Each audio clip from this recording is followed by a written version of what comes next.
Melissa, I need you to start training Kylie. She'll be taking over your role in the next few months. I stared right at Gerald Price and his companion, my heart pounding with disbelief. After 12 years of dedicated service to Eastgate Manufacturing Group, this was how my loyalty was being repaid. The woman sitting beside him couldn't have been older than 25, twirling her blonde hair around her finger while examining her manicured nails. She hadn't even bothered to look up when Gerald introduced her as my replacement. "No," I said simply, my voice steady despite the storm brewing inside me. The silence in Gerald's corner office was deafening. Outside the floor-to-ceiling windows of our Phoenix headquarters, the desert sun cast long shadows across the conference table where my career was apparently being terminated.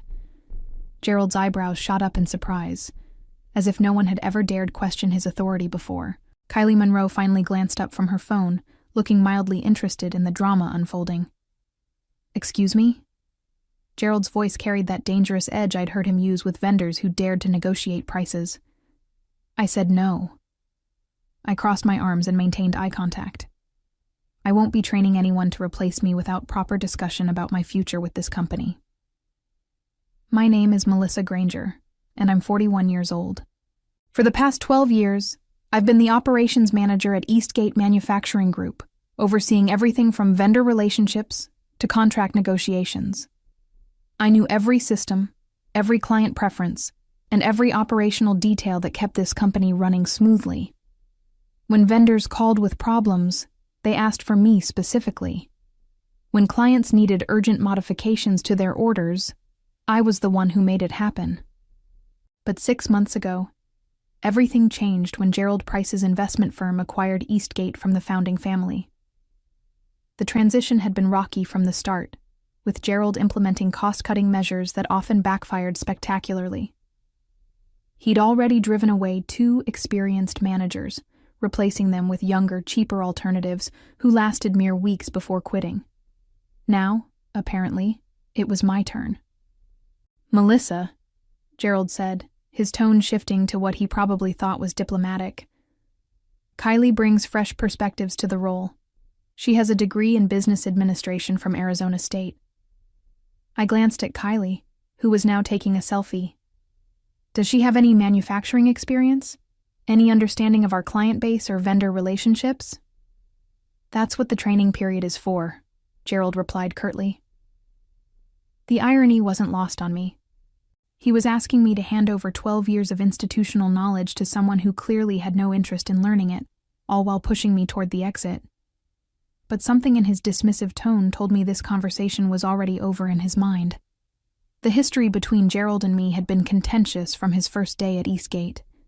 Unlike the previous owners, the Harrison family, who had treated employees like valued partners, Gerald viewed us as expendable resources. The Harrisons had promoted me 3 times during my tenure, recognizing my ability to streamline operations and build lasting relationships with our key accounts. I thought back to my conversation with Robert Harrison, the former owner's son, just weeks before the acquisition was finalized. We'd been reviewing quarterly reports in his office when he'd looked up from the financial statements with concern. "Melissa, I want you to know that your position is secure regardless of who takes over," he'd said. "Your operational knowledge is irreplaceable. Any smart buyer would recognize that." If only he'd known how wrong he'd be. Gerald had made his intentions clear during our first staff meeting 6 months ago. "We're going to modernize operations," he'd announced, gesturing toward a PowerPoint slide filled with corporate buzzwords. Fresh thinking, innovative approaches, streamlined processes.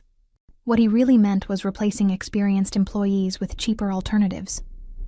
In the months that followed, I'd watched him systematically dismantle the relationships and systems that had made Eastgate profitable.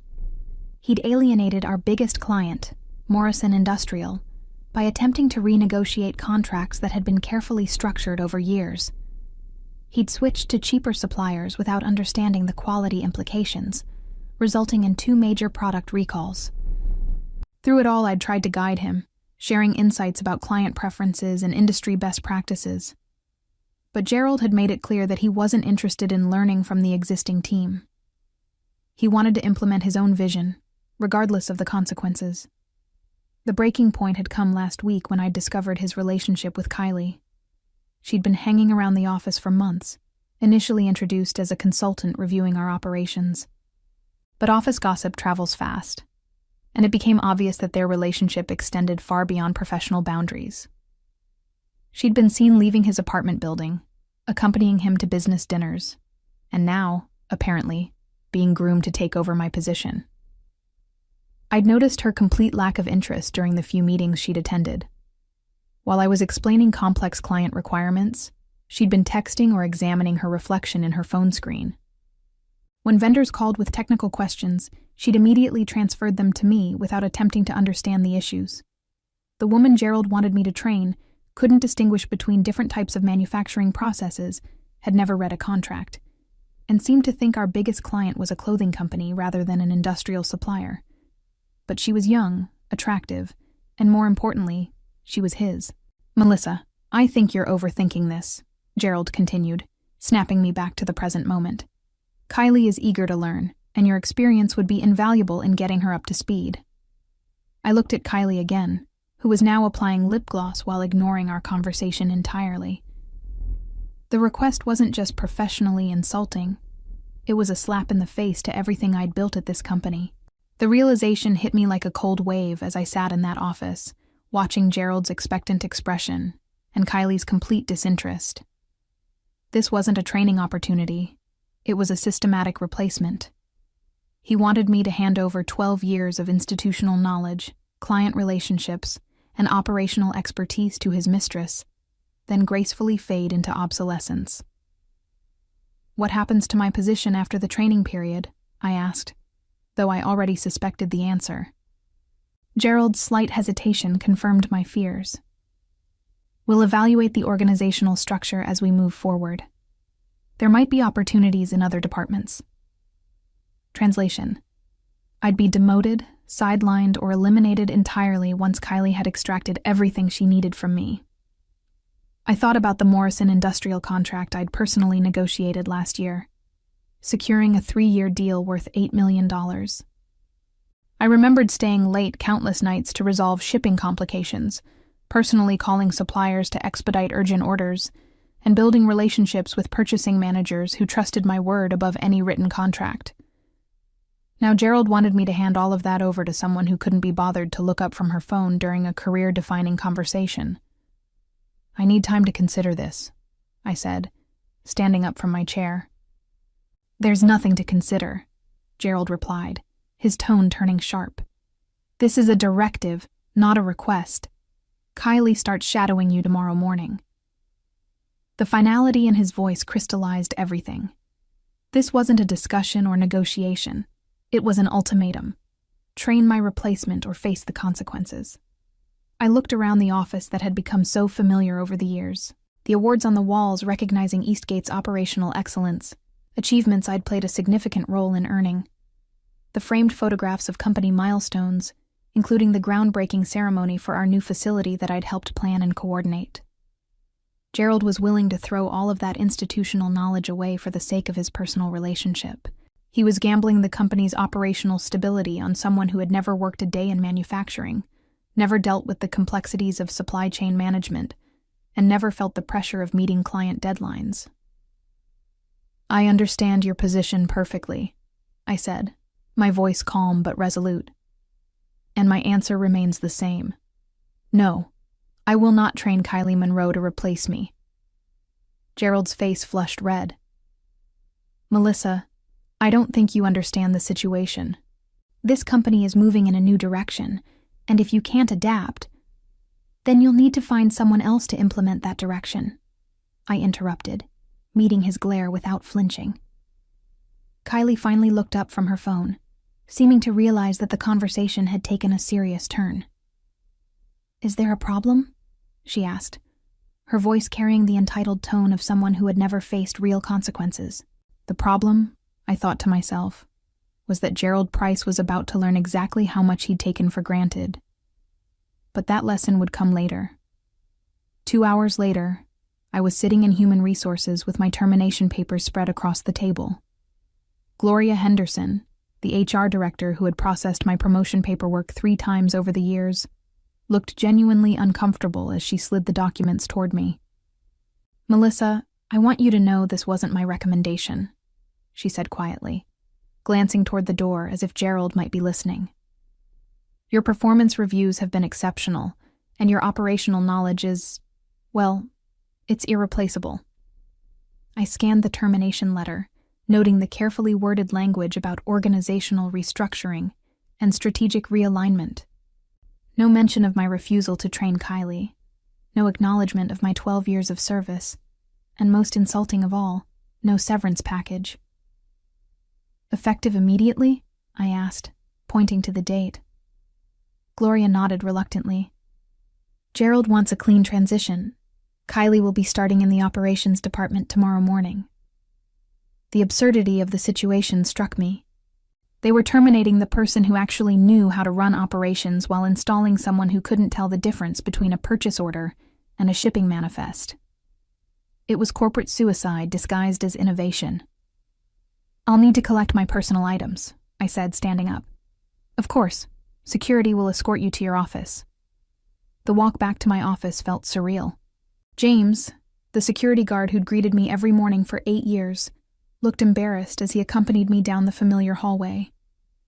Other employees watched from their cubicles, whispering among themselves. Word traveled fast in a company this size. At my desk, I began packing 12 years of accumulated memories. Photos from company retreats, awards for operational excellence, thank you cards from grateful clients. But more importantly, I discreetly copied key operational documents onto a portable drive. Procedures I'd developed, client contact lists I'd maintained, and vendor relationships I'd cultivated.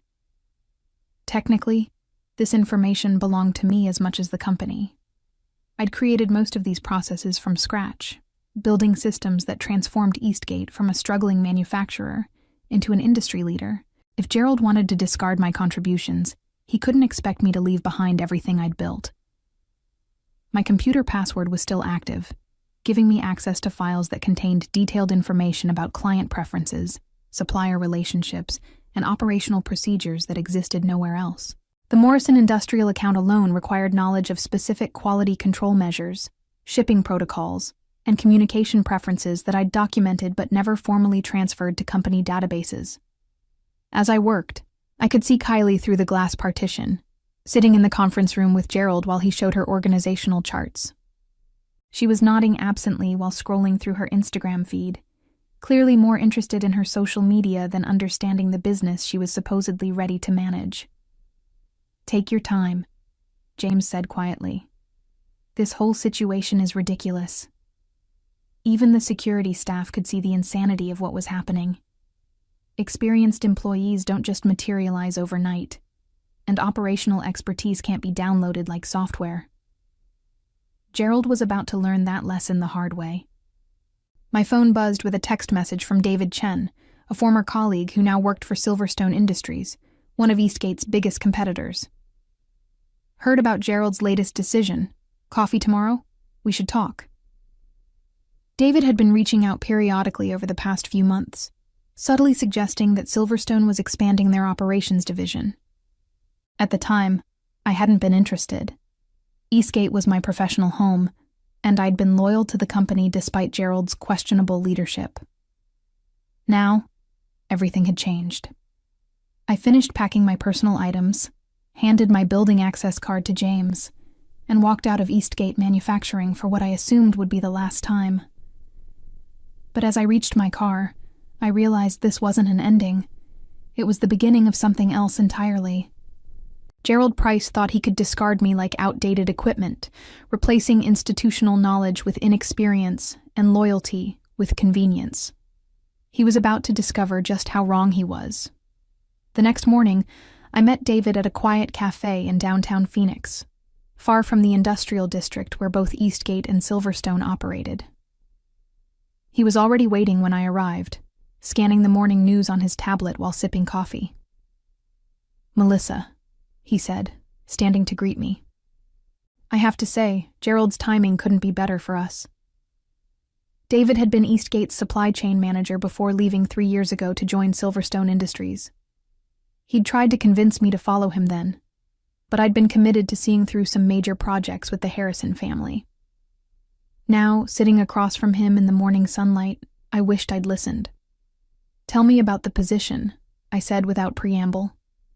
"Director of Operations, reporting directly to the CEO. Salary increase of 30% over what you were making at Eastgate, plus performance bonuses tied to client acquisition and retention." He slid a folder across the table. "We've been tracking Eastgate's struggles since Gerald took over. Some of their biggest clients have been expressing concerns about service quality and operational consistency." I opened the folder to find a detailed job description that seemed tailored specifically to my experience. Silverstone was planning an aggressive expansion into the same market segments where Eastgate had traditionally dominated. They needed someone who understood not just the technical aspects of manufacturing operations, but the relationship management that kept clients satisfied. "There's something else," David continued, lowering his voice.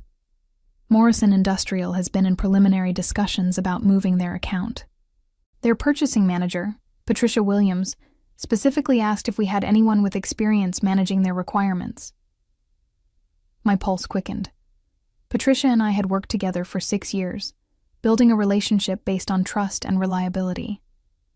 Morrison's account represented nearly 20% of Eastgate's annual revenue, and Patricia had always valued the personal attention I provided to their complex orders.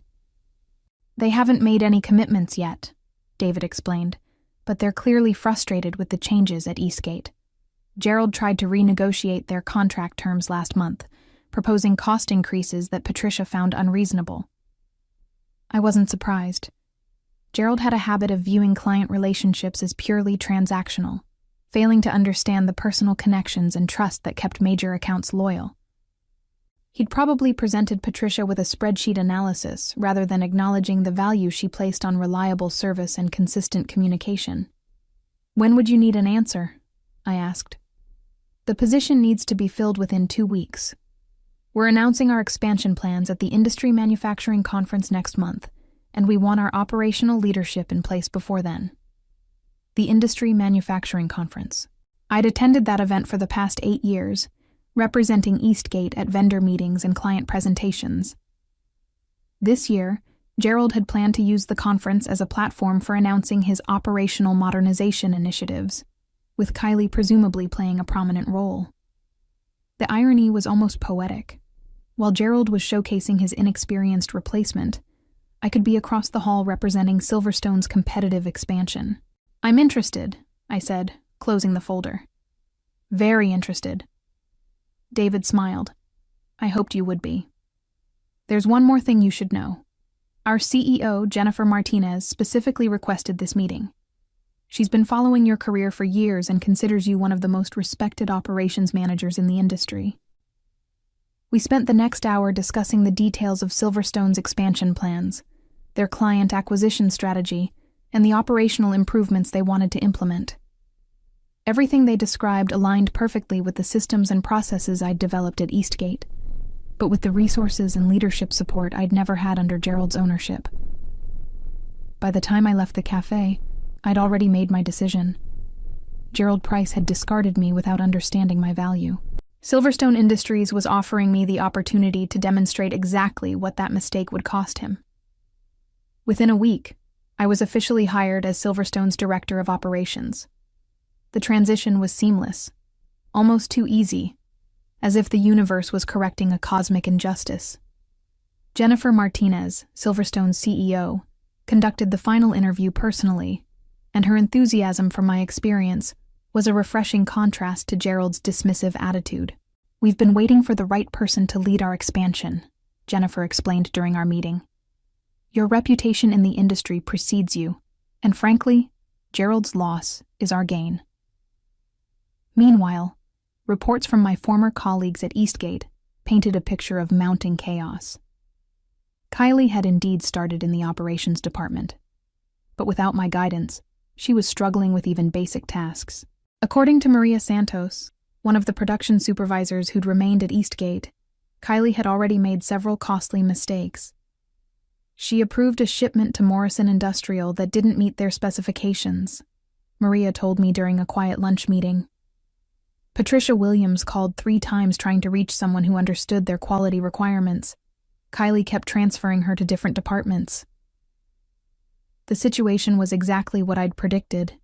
Complex manufacturing operations couldn't be managed by someone without experience, regardless of their educational credentials or personal relationships with ownership. Client requirements, vendor relationships, and operational procedures had been developed over years of trial and error, guided by institutional knowledge that couldn't be easily transferred. "What did Gerald say when Morrison complained?" I asked. "He blamed the production team for not properly training Kylie. Then he sent her to a 3-day manufacturing seminar, thinking that would solve everything." I almost laughed at the absurdity. 3 days of generic training to replace 12 years of hands-on experience and relationship building. Gerald was living in a fantasy world where expertise could be purchased rather than earned. But my focus was now on Silverstone's rapid preparation for the industry manufacturing conference.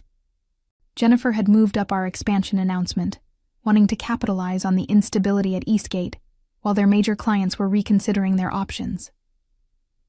"We're going to make a statement," she told me during one of our planning sessions. "Silverstone has always been competitive, but now we're positioning ourselves as the premium alternative for clients who value operational excellence."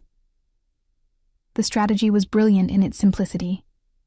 Rather than attacking Eastgate directly, we would demonstrate superior capabilities and let dissatisfied clients draw their own conclusions. My role would be to lead operational presentations, showcasing the systems and processes that could provide the reliability and personal attention that Gerald was systematically destroying. Patricia Williams from Morrison Industrial had already agreed to a preliminary meeting at the conference. She wasn't ready to commit to changing suppliers, but she was clearly interested in understanding Silverstone's capabilities. Other clients were equally curious, having heard through industry networks about my move to Silverstone. 2 weeks before the conference, I received an unexpected call from Gloria Henderson at Eastgate's HR department. "Melissa, I probably shouldn't be calling you, but I wanted you to know that Gerald is planning to use the conference to announce Kylie as his new director of operations. He's scheduled presentations about innovative management approaches and fresh perspectives in manufacturing." The news didn't surprise me, but it did provide useful intelligence. Gerald was doubling down on his decision, publicly promoting Kylie despite her obvious lack of qualifications. He was betting his company's reputation on someone who couldn't handle basic client interactions, let alone strategic operational management. "Thank you for the heads up," I told Gloria. "Melissa, I hope you know that most of us never supported what happened. Gerald made that decision on his own." As I hung up the phone, I realized that the industry manufacturing conference would become much more than a professional gathering. It would be the stage where Gerald's arrogance finally met its consequences, and where my 12 years of expertise would find its proper appreciation. The morning of the industry manufacturing conference, I stood in the lobby of the Phoenix Convention Center wearing my best navy suit and carrying the confidence that comes from knowing you're exactly where you belong. The venue buzzed with familiar faces, vendors, clients, and industry professionals I'd worked with for over a decade. Patricia Williams spotted me first, approaching with a genuine smile that contrasted sharply with the polite but strained interactions I'd witnessed between her and Gerald's team. "Melissa, I heard about your move to Silverstone. Congratulations," she said, extending her hand. "I have to admit, I was hoping we'd have a chance to talk." Before I could respond, I noticed a commotion near the registration tables. Gerald and Kylie had arrived, surrounded by a small entourage of Eastgate employees. Kylie was dressed in a bright red dress that seemed more appropriate for a cocktail party than a professional conference, while Gerald surveyed the room with the self-satisfied expression of someone who believed he was about to demonstrate his superior business acumen. "Is that Gerald's new operations manager?" Patricia asked, following my gaze. "That's Kylie Monroe," I replied neutrally. Patricia raised an eyebrow. "The one who's been handling our account requirements?" I simply nodded, letting Patricia draw her own conclusions. The Morrison Industrial account had specific quality control needs that required detailed understanding of manufacturing processes and careful coordination between multiple departments. Based on Maria's reports, Kylie had struggled with even basic order management. "Interesting," Patricia murmured. "Well, I'm looking forward to your presentation this afternoon." Jennifer Martinez speaks very highly of Silverstone's operational capabilities. As Patricia walked away, I felt a tap on my shoulder. David Chen appeared beside me, grinning broadly. "Ready for this?" he asked. "More than ready," I replied, watching as Gerald confidently led his team toward the main conference hall where Eastgate's presentation was scheduled for 10 a.m. Kylie trailed behind him, checking her appearance in every reflective surface they passed. The contrast between Eastgate's presentation and Silverstone's became apparent within the first 10 minutes. Gerald had positioned Kylie at the center of their operational strategy discussion, introducing her as the future of manufacturing management, while she read nervously from prepared notes that clearly described concepts she didn't fully understand. When a veteran purchasing manager from Davidson Industries asked about quality control protocols for specialized orders, Kylie's response was a rambling explanation about leveraging synergies and implementing innovative solutions. The audience exchanged glances, recognizing corporate speak that masked a complete lack of substantive knowledge. Gerald tried to rescue the situation by jumping in with his own technical explanations, but his answers revealed that he hadn't absorbed much operational knowledge during his 6 months at Eastgate. He confused supplier terminology, misrepresented delivery timelines, and made commitments about capabilities that Eastgate couldn't reliably provide. By contrast, Silverstone's afternoon presentation felt like a masterclass in operational excellence. Jennifer Martinez introduced me as their new director of operations, emphasizing my 12 years of experience and industry relationships. When I took the podium, I could see familiar faces throughout the audience: clients, vendors, and colleagues who knew my work firsthand. My presentation focused on practical solutions rather than theoretical innovations. I discussed specific examples of complex problem-solving, relationship management strategies that had saved critical accounts, and operational improvements that had delivered measurable results. When questions came from the audience, I provided detailed, knowledgeable responses that demonstrated deep understanding of manufacturing challenges. The difference was unmistakable. Where Gerald and Kylie offered buzzwords and promises, I provided evidence and expertise. Where they proposed untested theories, I shared proven solutions that audience members had witnessed personally. After the presentation, the responses were overwhelmingly positive. Patricia Williams was the first to approach, but she wasn't alone. Other purchasing managers and industry professionals crowded around, eager to discuss potential partnerships and explore Silverstone's expanded capabilities. Gerald's revolution was colliding with my evolution, and the outcome was becoming increasingly clear. Looking back now, I realized that Gerald Price gave me the greatest gift possible when he fired me for refusing to train his replacement. He forced me to recognize my true worth and find an organization that valued experience over appearances. Sometimes the best revenge isn't what you do to someone. It's becoming successful enough that their dismissal of you becomes their greatest regret. In the end, I didn't need to destroy Gerald Price. I simply let him destroy himself while I built something better.